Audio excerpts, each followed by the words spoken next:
Hey buddy, welcome to Wizard.com. My name is Shubhadeep Chaudhary and I'm your maths tutor. So let's begin. According to the question, we have to find four consecutive numbers such their summation is 46. So let the numbers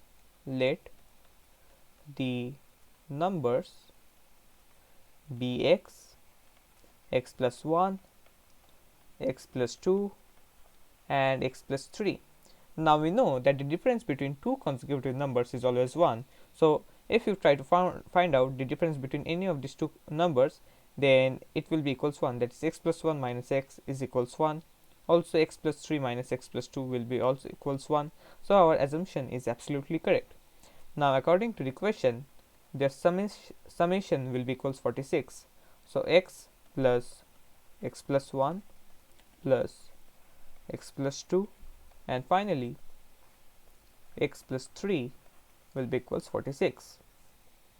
So upon further simplification we will have 4x plus 6 equals 46. Shift 6 to the right hand side, so it will become 4x equals 46 minus 6. Therefore 4x will be equals 40. Divide both sides of the equality by 4, so x will be equals 40 upon 4, which will be equals 10. Therefore x plus 1 will be equals 11, x plus 2 will be equals 12 and x plus 3 will be equals 13. Therefore required